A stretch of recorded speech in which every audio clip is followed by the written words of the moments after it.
Suicide rates are a major issue among veterans who have been previously enlisted in combative service. However, in the past few years, the already high rates have been steadily growing. Raise your hand now if you have any connections to mental illness, whether it be personal or even a story you read online. Take a moment to look around.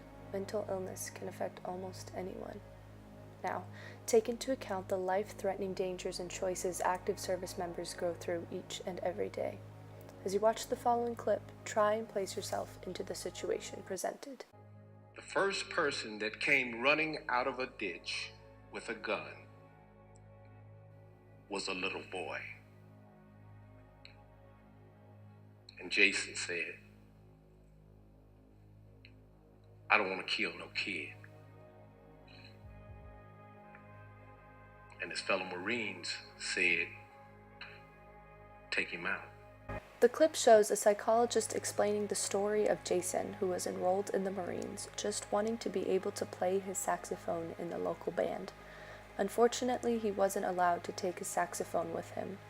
He was then placed in this difficult situation that has haunted him ever since. Military members are no strangers to difficult decisions. However, no matter how well these situations are handled, veterans are still left with physical and metaphorical scars. PTSD, traumatic brain injury, major depressive disorder, and social disengagement are just a few problems that veterans may face, yet they can all lead to suicide. Although other people might be more susceptible to these risks, they can all be just as devastating. PTSD heightens anxiety in patients and creates physical symptoms to threats that are non-existent. Struggles that veterans face are all difficult to comprehend. Take a look at the multiple choice question on the screen. Which is true about PTSD?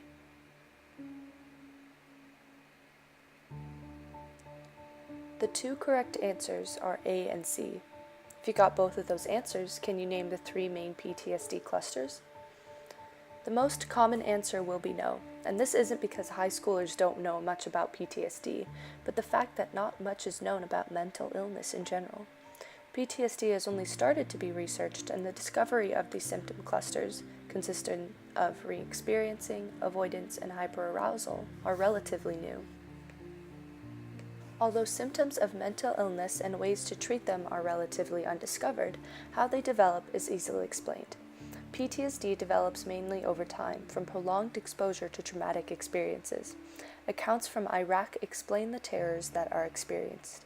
The following clip describes such experiences. And oftentimes he would see things because the bombs were not just directed at Americans, they were directed at average Iraqi citizens. They would show up and there would be civilians who would be killed. There would be children who would be mangled. And so these are scenes that these young men and women are exposed to, which sometimes don't go away. Mental illnesses currently have no cure, only limited treatments. These treatments are being used to suppress the severity of the symptoms, however, there is no one-and-done cure. This idealistic form of treatment may not be realistic, however, there is no way to know due to the limited research done to help solve this issue. The repercussions of not knowing an extensive amount of information on mental illness can be seen through this increasing suicide rate. If no research is being done to see what can aid in curing mental illness, then we must rely on the treatments that are being supplied now, not allowing any developments in treatment. This ongoing problem obviously needs to be solved quickly and efficiently, as research needs to be done to understand mental illness fully to create better treatment options. But what can be done right now? Watch the following PSA to find out.